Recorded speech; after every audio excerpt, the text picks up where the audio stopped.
Hello ನಮಸ್ತೆ ಸ್ನೇಹಿತರೆ, ನಾನು ನಿಮ್ಮ ಪ್ರೀತಿಯ CM ಶಂಕರ್. ಸೊ ಈಗ ನಮ್ಮ ರಂಗದಲ್ಲಿ ಸುಮಾರು ಜನ ಅಂದರೆ ವಿಭಿನ್ನ ವಿಶಿಷ್ಟ ರೀತಿಯಲ್ಲಿ ಒಂದು ಸ್ವಯಂ ಉದ್ಯೋಗಗಳಿರ್ಬೋದು, ಮತ್ತೊಂದು ಸ್ವಂತವಾದಂಥ ಕೆಲಸ ಕಾರ್ಯಗಳಿರ್ಬೋದು, ಇನ್ನು ಕೆಲವರು ಹವ್ಯಾಸಗಳಿಗೋಸ್ಕರ ಒಂದು ಹೊಸತನವಾದಂಥ ಒಂದು ವಿನೂತನ ಶೈಲಿಯಲ್ಲಿ ಒಂದು ಪ್ರಯೋಗಗಳು ಮಾಡ್ತಾರೆ. ಇತ್ತೀಚಿನ ದಿನಗಳಲ್ಲಿ ಟ್ರೆಂಡ್ ಆಗಿರೋದೇನಪ್ಪ ಅಂದರೆ ಸಾಮಾಜಿಕ ಜಾಲತಾಣ ಅಂದರೆ ಸೋಷಿಯಲ್ ಮೀಡಿಯಾ ಅಂತ ನಾವೇನು ಕರಿತೀರಲ್ಲ, ಇನ್ಸ್ಟಾಗ್ರಾಮ್ ಇರ್ಬೋದು, ಫೇಸ್ಬುಕ್ ಇರ್ಬೋದು, ಯೂಟ್ಯೂಬ್ ಇರ್ಬೋದು. ಇವತ್ತು ಯೂಟ್ಯೂಬಲ್ಲಿ ಸಕ್ಸಸ್ ಕಂಡಿರುವಂಥ ನಮ್ಮ ಕೋಲಾರದ ಟೇಸ್ಟ್ ಆಫ್ ಉಪಹಾರ ಅಂತ ಒಂದು ಪ್ರಖ್ಯಾತಿ ಪಡೆದಿರುವಂಥ ಒಂದು ಉಪಹಾರ ಕೇಂದ್ರನ ಇವರು ನಡೆಸ್ಕೊಂಡ್ಬರ್ತಾರೆ.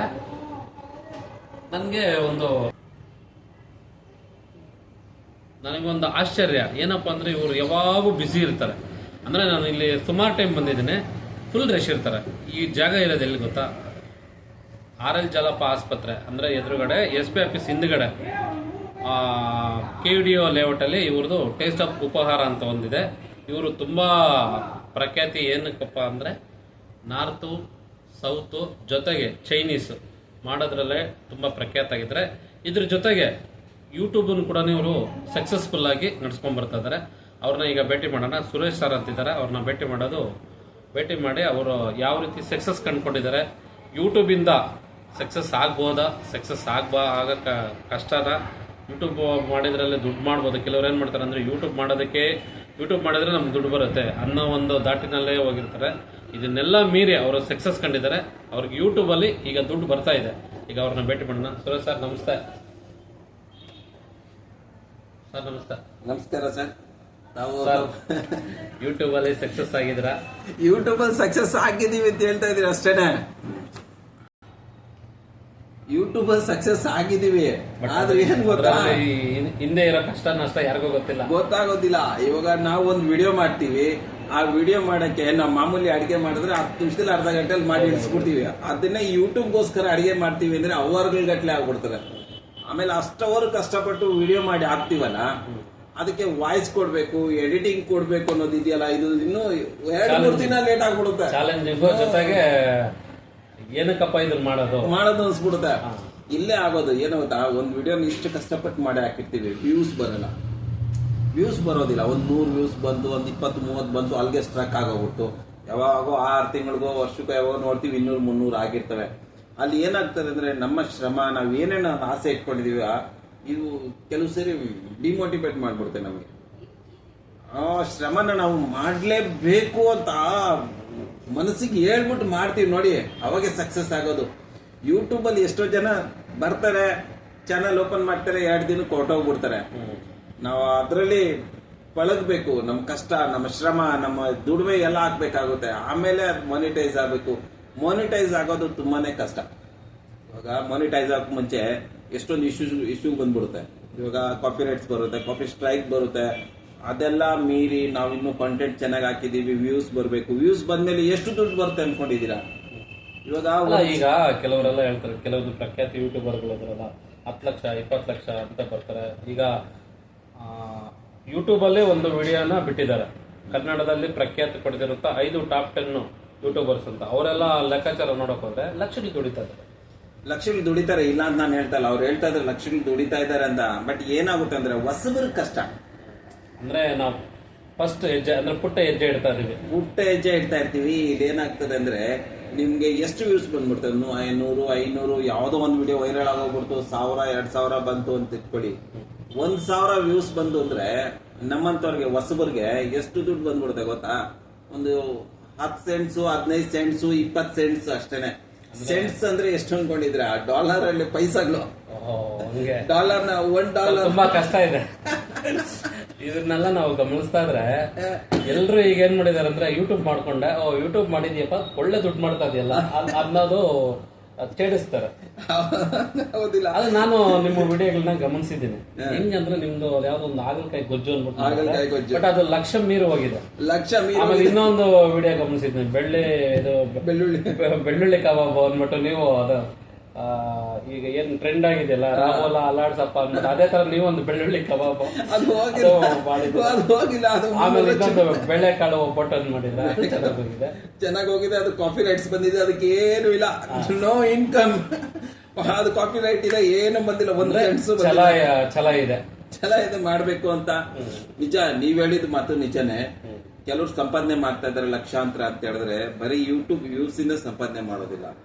ಅವರು ನಮ್ಮ ಇದನ್ನ ಏನಂತಾರೆ ಅಂದ್ರೆ ಕಂಪನಿಗಳು ಅವ್ರು ಕೊಡ್ತಾವಲ್ಲ, ಕಂಪನಿಗಳು ಕೆಲವು ಟಾಸ್ಕ್ ಕೊಡ್ತಾರೆ.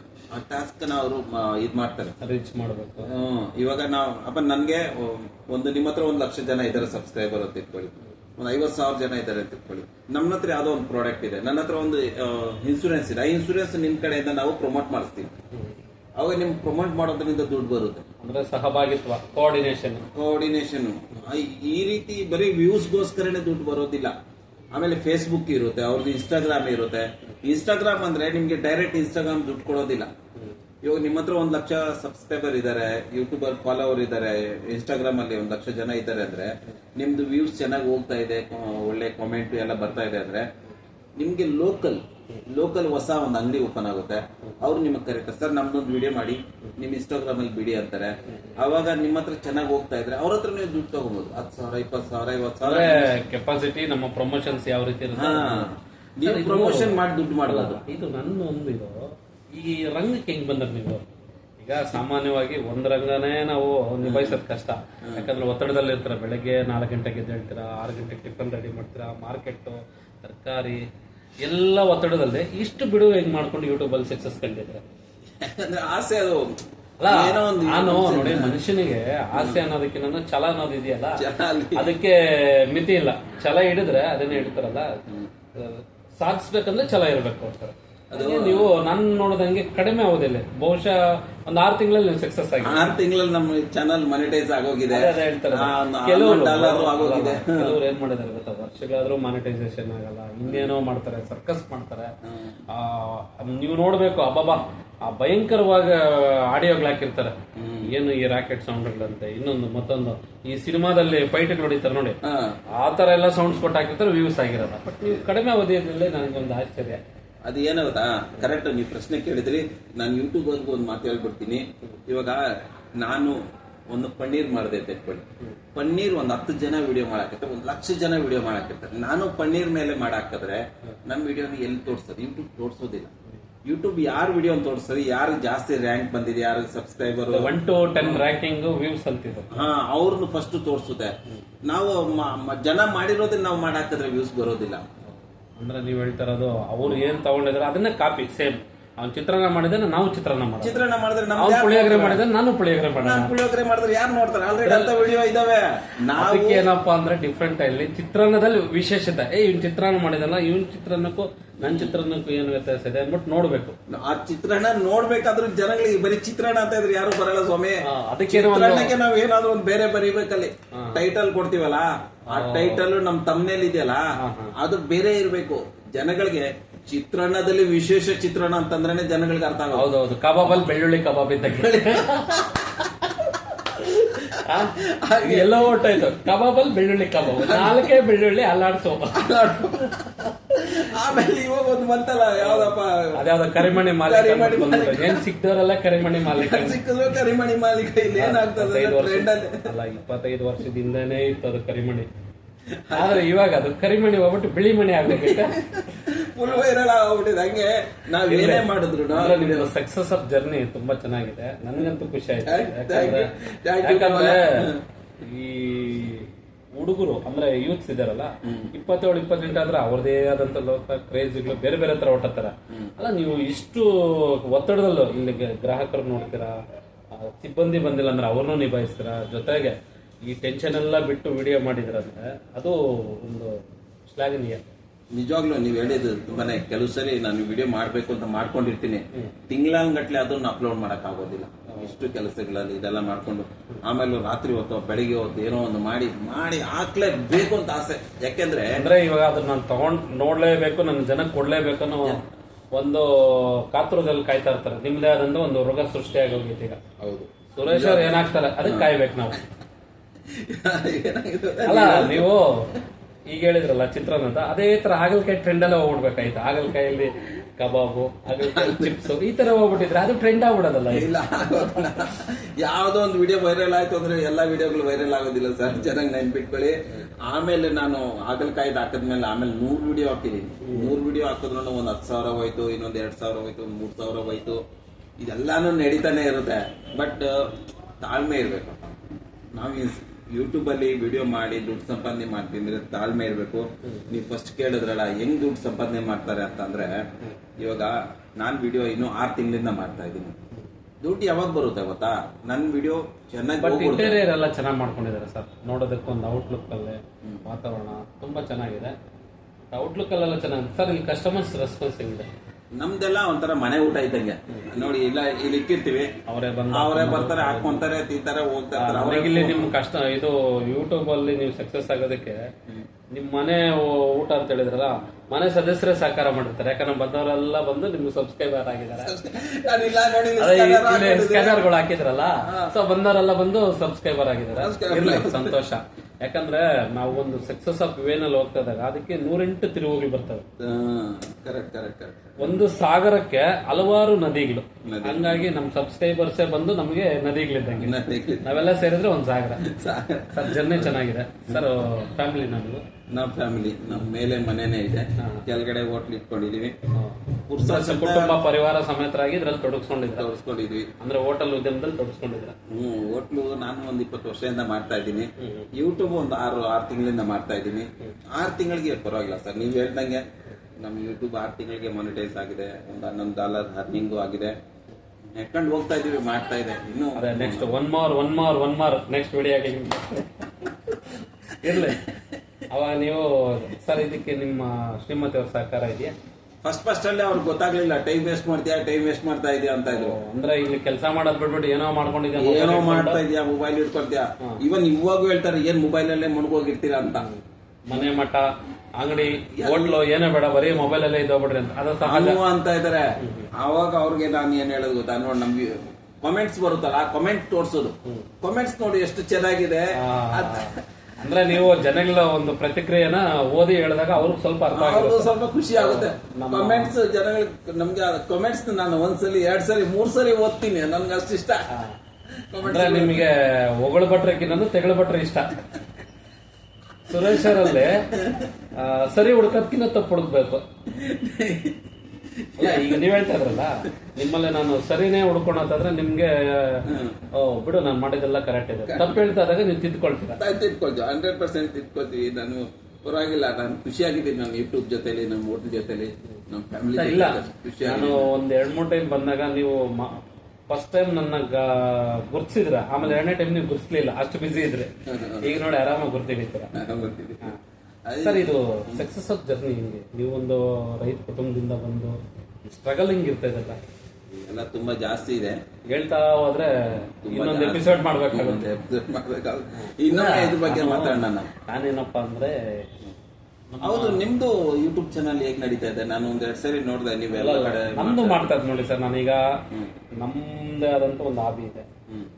ಬೀದಿಯಲ್ಲಿ ಬದುಕು ಕಟ್ಕೊಂಡವ್ರಂತ ಒಂದು ಸ್ಲೋಗನ್ ಅಲ್ಲಿ ಹೋಗ್ತಾ ಇದ್ದೀನಿ. ನಾನು ಬೀದಿಯಲ್ಲಿ ಬದುಕು ಕಟ್ಕೊಂಡವ್ರು ಅಂದ್ರೆ ಈ ತಂಡ ಗಾಡಿಗಳವರು, ಪೇಂಟ್ ಕೆಲಸ ಮಾಡೋರು, ಆಮೇಲೆ ಈ ಸೀಬೆಕಾಯಿ ಮಾರೋರು, ಅವರು ಮಾಡ್ತಾ ಇದ್ರೆ ನನ್ಗೇನೋ ಒಂಥರ ಖುಷಿ. ಯಾಕಂದ್ರೆ ಅವ್ರು ಬೀದಿನಲ್ಲಿ ಯಾಕೆ ಬಂದ್ರು? ಅವ್ರ ಹತ್ರ ದುಡ್ಡಿದ್ರೆ ದೊಡ್ಡ ದೊಡ್ಡ ಸ್ಟಾಲ್ಗಳು, ಮಾಲ್ಗಳು ಮಾಡ್ಕೊಂಡು, ಇಂಟೀರಿಯರ್ ಎಲ್ಲ ಚೆನ್ನಾಗಿ ಮಾಡ್ಕೊಂಡು ಒಳ್ಳೆ ಕ್ವಶನ್ ಚೇರಲ್ಲಿ ಕೂತಿರ್ಬೋದು. ಬಟ್ ಅವ್ರು ಬೀದಿನಲ್ಲಿ ಬದುಕು ಕಟ್ಕೊಳ್ಳೋದಿರಲ್ಲ, ಸ್ವಾಭಿಮಾನದ ಬದುಕು. ಅದನ್ನು ಆ ಒಂದು ಕಾನ್ಸೆಪ್ಟ್ ನನಗೆ ಭಾರಿ ಇಷ್ಟ ಆಯ್ತು. ಅದೇ ದಾಟಿನ ಸುಮಾರು ಜನ ನಾನು ಹೇಳಿದ್ರು, ಸರ್ ಇಲ್ಲ ನೀವು ಬೀದಿಯಲ್ಲಿ ಬದುಕು ಕಟ್ಕೊಂಡಿದ್ರಲ್ಲ, ಅದು ಚೆನ್ನಾಗಿದೆ, ಅದೇ ಕಾನ್ಸೆಪ್ಟಲ್ಲಿ ಮುಂದುವರಿದೆ ಅಂತ. ಸೊ ಹಂಗಾಗಿ ನಾನೇನು ಗೊತ್ತಾ, ನಮ್ಮದು ದುಡಿಯೋ ಒಂದು ವರ್ಗದ ಜೊತೆಲಿ ಮಿಂಗಲ್ ಆಗ್ತೀವಿ ನಾವು. ಚೆನ್ನಾಗಿದೆ ಸರ್. ನಾನು ನಿಮ್ಮ ವಿಡಿಯೋಗಳು ನೋಡಿದ್ದೀನಿ. ಮನೆ ಕಲಂಗ್ರಿ ಅನ್ನೋದು ಯಾವ್ದೊಬ್ರು ಎಲ್ಲ ಈಗ ಎಲ್ಲರ ಜೊತೆಲೂ ನಾವು ಬೆರೀಬೇಕು. ಯಾಕಂದ್ರೆ ಇದು ಸಮಾಜ. ಸಮಾಜದಲ್ಲಿ ನಾವೆಲ್ಲರ ಜೊತೆಲೂ ಇರ್ಬೇಕು. ಏಕಾಂಗಿ ಬದುಕು ಸಾಧಿಸಕ್ಕಾಗಲ್ಲ. ನಮ್ಮ ರವಿಚಂದ್ರ ಅಂತಾರ, ರವಿಚಂದ್ರನ್ ಅಣ್ಣವ್ರ ಕುಟುಂಬ ದೊಡ್ಡ ಕುಟುಂಬ ಎಲ್ಲರ ಜೊತೆಲೂ ಸೇರ್ಕೊಂಡು ರವಿಚಂದ್ರನ್ ಅಂತಾರ ಏಕಾಂಗಿ ಸಿನಿಮಾ ಮಾಡಿದ್ರೆ ಕೊನೆಗೆ ನಾವು ಮುಳುಗೋಗ್ಬಿಡ್ತೀವಿ. ಸರ್ ಹೇಗೆ ಅನಿಸ್ತಾ ಇದೆ ಈಗ ಯೂಟ್ಯೂಬ್ ಅಲ್ಲೆಲ್ಲ ದುಡ್ಡು ಬಂದಿದೆ? ಇಲ್ಲ ಏನು ಮುಂದಿನ ಪ್ರಯತ್ನಗಳು ಹೆಂಗಿರ್ತದೆ? ಮುಂದೆ ಪ್ರಯತ್ನ ಇವಾಗ ನೀವು ಇವತ್ತು ಈ ವಿಡಿಯೋ ಮಾಡಿದ್ರಣ, ನೆಕ್ಸ್ಟ್ ಟೈಮ್ ನೀವೇನ್ ಹೇಳಿದ್ರಿ ಬೀದಿಯಲ್ಲಿ ಬದುಕು ಕಂಡುಕೊಂಡವ್ರಂತ, ಇದ್ರ ಬಗ್ಗೆ ಒಂದ್ಸಲ ನಾವು ಡಿಸ್ಕಷನ್ ಮಾಡ್ಬೇಕು. ಬೀದಿಲಿ ಯಾಕೆ ಬದುಕು ಹುಡುಕ್ಬೇಕು? ಆಮೇಲೆ ನಾನು ಇವಾಗ ಮಕ್ಕಳನ್ನ ಸ್ಕೂಲಿಗೆ ಅಂದ್ರೆ ಸಿಕ್ಕಾಪಟ್ಟೆ ದುಡ್ಡು ಕಟ್ಟಿ ಸ್ಕೂಲಲ್ಲಿ ಓದಿಸಿ ಮಕ್ಕಳನ್ನ ಯಾಕೆ ಓದಿಸ್ತಾರೆ? ಇವಾಗ ದೊಡ್ಡ ದೊಡ್ಡ ಸ್ಕೂಲ್ಗಳು ಸಿಕ್ಕಾಪಟ್ಟೆ ಓದಿಸ್ತಾ ಇದ್ದಾರೆ. ಶೈಕ್ಷಣಿಕ ರಂಗದ ಮೇಲೆ ಬಲಾಢ್ಯರು ಅಂದ್ರೆ ಹಣವಂತರು ಪ್ರಭಾವ ಜಾಸ್ತಿ ಆಗ್ತದೆ, ಯಾಕಂದ್ರೆ ಅಲ್ಲಿ ದುಡ್ಡಿದೆ. ಇದ್ರ ಮೇಲೆ ನಾನು ಇನ್ವೆಸ್ಟ್ಮೆಂಟ್ ಜಾಸ್ತಿ ಆಗ್ತದೆ. ಇವಾಗ ನಾನು ಇದ್ರ ಮೇಲೆ ಒಂದ್ಸರಿ ಮಾತಾಡ್ಬೇಕು ಅಂತ ಯೋಚನೆ ಮಾಡ್ತೀನಿ. ತಾವು ದಯವಿಟ್ಟು ದಿನ ಬನ್ನಿ, ಇದ್ರ ಮೇಲೆ ಡಿಸ್ಕಷನ್ ಮಾಡೋಣ. ನಾನು ಏನ್ ಹೇಳ್ಬೇಕು ಅಂತ ಇದ್ದೀನಿ ಅಂದ್ರೆ, ನೀವು ಸರ್ಕಾರಿ ಶಾಲೆಗಳ ಬಗ್ಗೆ ಹೇಳ್ತೀರಾ? ಇಲ್ಲ, ಸರ್ಕಾರಿ ಶಾಲೆ ಬಗ್ಗೆ ನಾನು ಹೇಳ್ತೇನೆ. ನಾನು ಏನ್ ಹೇಳ್ಬೇಕು ಅಂತ ಇದ್ದೀನಿ ಅಂದ್ರೆ, ನೀವು ಇಷ್ಟೊಂದು ಖರ್ಚು ಮಾಡಿ ಮಕ್ಕಳಿಗೆ ಓದಿಸಿ ವಿದ್ಯಾವಂತರು ಯಾಕೆ ಮಾಡ್ತಾ ಇದ್ದೀರಾ ಅಂದ್ರೆ, ಅವ್ರು ನಮ್ಮಷ್ಟು ಕಷ್ಟ ಪಡಬಾರ್ದು, ಮಕ್ಕಳು ನಮಗಿಂತ ಚೆನ್ನಾಗಿರ್ಬೇಕು ಅನ್ನೋದೇ ಪ್ರತಿಯೊಂದು ತಾಯಿ ತಂದೆ ಉದ್ದೇಶ. ಏನಾಗಿದೆ ಅಂದ್ರೆ, ನಿಮ್ಮ ಉದ್ದೇಶ ಮಕ್ಕಳು ಕಷ್ಟ ನಮ್ ತರ ಕಷ್ಟ ಪಡಬಾರ್ದು ಅನ್ನೋ ಉದ್ದೇಶ. ಆದ್ರೆ ನಾವು ಏನ್ ಮಿಸ್ಟೇಕ್ ಮಾಡ್ತಾ ಇದೀವಿ ಅಂದ್ರೆ, ಮಕ್ಕಳಿಗೆ ಒಳ್ಳೆ ಶಿಕ್ಷಣ ಕೊಡ್ಬೇಕು, ಒಳ್ಳೆ ಸಂಬಳ ತಗೊಳ್ಳಿ, ಒಳ್ಳೆ ಬದುಕು ಕಟ್ಕೊಳ್ಳಿ ಅನ್ನೋದೇ ಉದ್ದೇಶ. ಹೌದಾ? ಇಲ್ಲ, ನಾನ್ ನಿಮ್ಗೆ ಏನ್ ಕ್ವಶನ್ ಮಾಡ್ತಾ ಇದ್ದೀನಿ ಅಂದ್ರೆ, ಅವ್ನು ಒಳ್ಳೆ ಸಂಬಳ ತಗೊಳ್ಳಿ, ಒಳ್ಳೆ ಕೆಲ್ಸಕ್ಕೆ ಹೋಗ್ಲಿ ಅಂತ ನೀವು ಯೋಚನೆ ಅಲ್ಲ. ಆ ಯೋಚನೆನ ನಾನು ಇನ್ ಸ್ವಲ್ಪ ಅಪ್ಡೇಟ್ ಮಾಡ್ಬೇಕೇನ್ ಗೊತ್ತಾ? ನೀವು ಮಕ್ಕಳನ್ನ ಓದಿಸ್ತಾ ಇದ್ದೀರಾ ದುಡ್ಡು ಸಂಪಾದನೆ ಮಾಡಕ್ಕೆ ಅಂತ, ಶೇರ್ ಮಾರ್ಕೆಟ್ ಬಗ್ಗೆ ಹೇಳ್ಕೊಡಿ, ಯೂಟ್ಯೂಬ್ ಚಾನಲ್ ಬಗ್ಗೆ ಹೇಳ್ಕೊಡಿ, ಆ್ಯಪ್ ಬಗ್ಗೆ ಹೇಳ್ಕೊಡಿ. ಯಾವ್ದು ಆಸಕ್ತಿ ಇರ್ತದ ಆ ರಂಗಕ್ಕೆ ನಾವು ಬಿಡೋಣ ಅಂತ ನೀವು ಹೇಳ್ತಾರ. ಮಕ್ಕಳಿಗೆ ಚಿಕ್ಕೋದ್ರಿಂದಾನೆ, ಇವಾಗ ಒಂದು 7ನೇ ಕ್ಲಾಸ್ 8ನೇ ಕ್ಲಾಸ್ ಮಕ್ಕಳು ಬರ್ತಾರಲ್ಲ, ಅವ್ರು ಸ್ವಲ್ಪ ಯೋಚನೆ ಮಾಡೋ ಶಕ್ತಿ ಇರುತ್ತೆ ಅವರಲ್ಲಿ.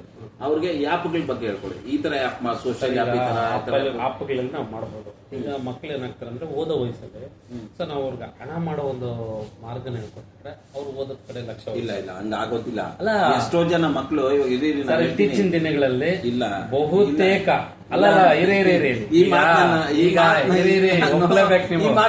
ಇತ್ತೀಚಿನ ದಿನಗಳಲ್ಲಿ ನಾನು ಗಮನಿಸಿದಂತ ಒಂದು ಮಾತು ಒಪ್ಪೋದೇ ಇಲ್ಲ. ಈ ಮಾತನ್ನ ನಾನು ನಿಲ್ಲಿಸ್ತೀನಿ, ಸ್ಟಾಪ್ ಮಾಡ್ತೀನಿ. ಯಾಕೆ ಗೊತ್ತಾ? ಪ್ರತಿಯೊಬ್ರು ಹಿಂಗೆ ಯೋಚನೆ ಮಾಡ್ತಾ ಇದಾರೆ. ಮಕ್ಕಳಿಗೆ ನೀವು ದುಡ್ಡು ತೋರಿಸಿ ಅಂತ ನಾನು ಹೇಳ್ತಾ ಇಲ್ಲ. ಇವಾಗ ದುಡ್ಡು ಸಂಪಾದನೆ ಮಾಡ್ಬೇಕು ಅಂದ್ರೆ ಕಲಿಬೇಕು ಫಸ್ಟ್. ಆ ಕಲಿಕೆನ ಹೇಳ್ಕೊಡಿ ಅಂತ ಹೇಳ್ತಾ ಇದೀನಿ. ನೀವು ಡೈರೆಕ್ಟ್ ದುಡ್ಡಿಗೆ ಹೋಗ್ಬೇಡಿ. ಅಲ್ಲ, ಡೈರೆಕ್ಟ್ ದುಡ್ಡಿಗೆ ಹೋಗ್ಬೇಡಿ. ಮೌಲ್ಯಯುತವಾದ ಶಿಕ್ಷಣಗಳು ಇವತ್ತು ಎಲ್ಲಾ ಕಡೆನೂ ಸಿಗ್ತಲ್ಲ. ಅದನ್ನೇ ಸರ್ ನಾನು ಹೇಳ್ತಾ ಇದ್ದೀನಿ. ನಿಮ್ ಶಿಕ್ಷಣದ ಜೊತೆಗೆ ಮಕ್ಕಳಿಗೆ ಏನೆಲ್ಲ ಮಾಡಿದ್ರೆ ನಿಮ್ಗೆ ಭವಿಷ್ಯ ಕಟ್ಕೊಡಕ್ಕಾಗುತ್ತೆ ಅಂತ ಒಂದು ಆ್ಯಪ್ ಬಗ್ಗೆ ಹೇಳ್ಕೊಡಿ, ಒಂದು ಚಾನಲ್ ಬಗ್ಗೆ ಹೇಳ್ಕೊಡಿ, ಆಮೇಲೆ ಇನ್ವೆಸ್ಟ್ ಬಗ್ಗೆ ಹೇಳ್ಕೊಡಿ. ಫಸ್ಟ್ ಕಲಿಬೇಕು. ನೀವು ದುಡ್ಡು ಬಗ್ಗೆ ಡೈರೆಕ್ಟ್ ಮಕ್ಕಳಿಗೆ ಹೇಳಲೇಬಾರ್ದು. ಫಸ್ಟ್ ಕಲಿಬೇಕು. ಒಂದು ಚಾನಲ್ ಮಾಡಬೇಕು, ಚಾನಲ್ ಹೇಗೆ ಕ್ರಿಯೇಟ್ ಮಾಡಬೇಕು. ಮತ್ತೆ ಒಂದು ಇವಾಗ ಕಾರ್ಟೂನ್ಸ್, ಮಕ್ಕಳು ಪ್ರತಿಯೊಬ್ಬರು ಮಕ್ಕಳು ಕಾರ್ಟೂನ್ ನೋಡ್ತಾರೆ. ನನ್ನ ಮನೇಲಿ 2 ಮಕ್ಕಳು ಇದಾರೆ, ಕಾರ್ಟೂನ್ ನೋಡ್ತಾರೆ, ಗಂಟೆಗಟ್ಟಲೆ ನೋಡ್ತಾರೆ. ನೋಡ್ತಾರೆ ಇಲ್ವಾ? ಅವ್ರಿಗೆ ಅದೇ ಪ್ರಪಂಚ. ನಾನು ನಿಮ್ಗೆ ಏನ್ ಹೇಳ್ತಾ ಇದ್ದೀನಿ ಅಂದ್ರೆ, ಮಕ್ಕಳು ಕಾರ್ಟೂನ್ ನೋಡಿ ಆ ಕಾರ್ಟೂನ್ ಮಾಡ್ಬೇಕು ಅವರೇ. ಅವ್ರಿಗೆ ಅಷ್ಟು ಶಕ್ತಿ ನೀವು ತುಂಬಿ, ಆ ಗ್ರಹಿಕೆ ಶಕ್ತಿ ಅವರಲ್ಲಿ ಬಂದು ಅವರೇ ಹೊಸದಾಗಿ ಒಂದು ಕ್ರಿಯೇಟ್ ಮಾಡ್ಬೇಕು. ಇದನ್ನು ಕಲಿಸಿ ಅಂತ ನಾನು ನಿಮ್ಮ ಹತ್ರ ರಿಕ್ವೆಸ್ಟ್ ಮಾಡ್ಕೊಂತ ಇದ್ದೀನಿ. ಇದ್ರ ಬಗ್ಗೆ ಇನ್ನೊಮ್ಮೆ ಡಿಸ್ಕಷನ್ ಮಾಡೋಣ. ನೀವು ವಿಡಿಯೋ ದೊಡ್ಡದಾಗಿದೆ. ಸರ್, ಒಳ್ಳೆ ವಿಷಯಗಳು ತಿಳ್ಕೊಟ್ರೆ ನಮ್ಮ ಯೂಟ್ಯೂಬರ್ಸ್ಗೆ. ಸೊ ಯೂಟ್ಯೂಬರ್ಸ್ ಬಗ್ಗೆ ನಾವು ಇನ್ನೊಂದು ವಿಡಿಯೋ ಮಾಡೋಣ. ಇಲ್ಲ, ಇದು ವಿಡಿಯೋ ಮಾಡ್ಬೇಕಾಗುತ್ತೆ. ನಾವು ಯೂಟ್ಯೂಬ್ ಅಲ್ಲಿ ಆರಂಭ ಹೇಗೆ, ಮಧ್ಯ ಹೇಗೆ, ಅಂತ್ಯ ಹೇಗೆ ಅನ್ನೋದ್ರ ಬಗ್ಗೆ ನಾವೊಂದು ಇನ್ನೊಂದು ದಿನ ಡಿಸ್ಕಷನ್ ಮಾಡೋಣ. ಯಾಕಂದ್ರೆ ಸಾಕಷ್ಟು ಮಾಹಿತಿ ಕೊರತೆ ಇದೆ ಯೂಟ್ಯೂಬರ್ ಅಂದ್ರೆ ಏನಪ್ಪಾ ಅಂದ್ರೆ, ದುಡ್ಡು ಮಾಡ್ಬೋದು, ಬಿಡಯ್ಯ ನನ್ನ ಚಾನಲ್ ಆಗಿದೆ, ಮಾನಿಟೈಸೇಷನ್ ಆಗಿದೆ, ದುಡ್ಡು ಬರ್ತಾ ಇದೆ ಅನ್ನೋದೇ ಒಂದು ಅವರದ್ದು. ಈಗ ನಾನು ಅಷ್ಟೇ ಸುಮಾರು ಕಡೆ ಹೋದಾಗ, ಶಂಕರ್ ಅವರ ಯೂಟ್ಯೂಬ್ ಮಾಡ್ಕೊಂಡಿದ್ರ, ನಿಮ್ಗೆ ಒಳ್ಳೆ ದುಡ್ಡು ಬರ್ತಾ ಇದೆಲ್ಲ, ಚೆನ್ನಾಗಿದ್ರಲ್ಲ, ಆರಾಮಾಗಿದ್ರಲ್ಲ ಅಂತ ಕೇಳ್ತಾರೆ. ಆದ್ರೆ ಒಬ್ಬ ಯೂಟ್ಯೂಬರ್ಗೆ ಯೂಟ್ಯೂಬರ್ಗೆ ಗೊತ್ತಂತ ನೀವು ಹಿಂದೆ ಹೇಳಿದ್ರೆ ನನಗೆ. ಯಾಕಂದ್ರೆ ಗಂಡನ ದುಃಖ ಹೆಂಡತಿ ಗೊತ್ತು, ಹೆಂಡತಿ ದುಃಖ ಗಂಡನ್ ಗೊತ್ತು. ಹಂಗೆ ನಮ್ ಕಷ್ಟ ನಿಮಗ್ ಗೊತ್ತು, ನಿಮ್ ಕಷ್ಟ ನನಗೆ ಗೊತ್ತು. ನನಗೆ ತುಂಬಾ ಖುಷಿ ಏನ್ ಗೊತ್ತಾ, ನೀವು ಯೂಟ್ಯೂಬರ್ ಸಿಕ್ಕಿರೋ ತರ ಸಂಬಂಧಿಕರು ಸಿಕ್ಕಿದಾಗ ನನ್ಗೆ ತುಂಬಾ ಖುಷಿ. ಹೊಸ ಸಂಬಂಧಿಕರು ನೀವು ಫಸ್ಟ್ ಸರಿ ಬಂದಾಗ ನಮ್ದು ಯೂಟ್ಯೂಬ್ ಚಾನಲ್ ಇದೆ ಅಂದ್ರೆ ನಂಗೆ ಬಹಳ ಖುಷಿ ಆಯ್ತು. ನಮ್ಮವರೊಬ್ರು ಸಿಕ್ಕಿದ್ರೆ ನಮ್ಗೆ ಅಂದ್ರೆ ಸಂಬಂಧಗಳೆಲ್ಲ ಒಂದ್ ಕಡೆ ನಮ್ಮನ್ನ ಸಾಮಾಜಿಕ ಜಾಲತಾಣದಲ್ಲಿ ಬೆಸ್ಕೊಂಡಿರುತ್ತೆ. ಮುಂದಿನ ದಿನಗಳಲ್ಲಿ ಅದ್ರ ಬಗ್ಗೆ ಹೆಚ್ಚಿನ ಅಂದ್ರೆ ಸವಿಸ್ತಾರವಾಗಿ ಮಾತಾಡಕ್ಕಾಗಿಲ್ಲ ಅಂದ್ರೆ ಕೊಂಚ ಸಮಯ ತಗೊಂಡು ಮಾತಾಡೋಣ. ಸ್ನೇಹಿತರೆ, ನೋಡಿದ್ರಲ್ಲ, ಇದು ನಮ್ಮ ಸುರೇಶ್ ಅವರ ಮಾತು. ಸುರೇಶ್ ಅವರು ಸಾಮಾನ್ಯ ವ್ಯಕ್ತಿ ಅಂತ ನೀವು ಭಾವಿಸ್ಲೇಬೇಡ್ರಿ. ಅವರು ಭಾರಿ ಪ್ರಖ್ಯಾತಿನ ಹೊಂದಿದ್ದಾರೆ. ಅಂದ್ರೆ ನೀವು ನೋಡಬೇಕು, ಅವ್ರು ಕ್ಯಾಟ್ರಿಂಗ್ ಕ್ಷೇತ್ರದಲ್ಲಿ ಕೂಡ ಮುಂಚೂಣಿ ಹೋಗಿದ್ದಾರೆ. ಇವರು ಕ್ಯಾಟ್ರಿಂಗ್ ತೊಗೊಬೇಕಂದ್ಬಿಟ್ಟು ಕೋಲಾರ ಅಷ್ಟೇ ಅಲ್ಲ, ಮುಳ್ಬಾಗಲ್ಲಿರ್ಬೋದು, ಬಂಗಾರಪೇಟೆ, ಮಾಲೂರು, ಚಿಂತಾಮಣಿ ಈ ಕಡೆಯಿಂದನೂ ಆರ್ಡರ್ಸ್ ಬರ್ತಾಯಿದೆ. ಬಟ್ ಅವ್ರು ಈಗ ಯಾಕೋ ಹೆಚ್ಚಾಗಿ ಆಸಕ್ತಿ ತೋರಿಸ್ತಲ್ಲ. ನನಗೆ ಗೊತ್ತಿದ್ದಂಗೆ ಅವರು ಈಗ ಯೂಟ್ಯೂಬಲ್ಲೇ ಮುಂಚೂಣಿಗೆ ಹೋಗ್ಬಿಡೋಣ, ಬದುಕು ಆಮೇಲೆ ಕಟ್ಕೊಬೋದು ಅನ್ನೋ ಒಂದು ದೃಷ್ಟಿನಲ್ಲಿದ್ದಾರೆ. ಸುರೇಶ್ ಅವ್ರಿಗೆ ಒಳ್ಳೇದಾಗಲಿ ಅಂತ ಹೇಳ್ತಾ ಈ ವಿಡಿಯೋನ ಮುಗಿಸ್ತೀನಿ. ನೋಡೋಣ, ಸುರೇಶ್ ಅವ್ರ ಜೊತೆ ಮತ್ತೆ ಇನ್ನೊಮ್ಮೆ ನಾನು ಸವಿಸ್ತಾರವಾಗಿ ಮಾತಾಡ್ತೀನಿ. ನನ್ನ ವಿಡಿಯೋ ಏನಾದರೂ ನಿಮ್ಗೆ ಇಷ್ಟ ಆಗಿದ್ರೆ ದಯವಿಟ್ಟು ಲೈಕ್ ಮಾಡಿ, ಶೇರ್ ಮಾಡಿ, ಕಾಮೆಂಟ್ ಮಾಡಿ ಹಾಗೂ ಸಬ್ಸ್ಕ್ರೈಬ್ ಆಗೋದನ್ನ ಮರಿಬೇಡ್ರಿ. ಧನ್ಯವಾದಗಳು.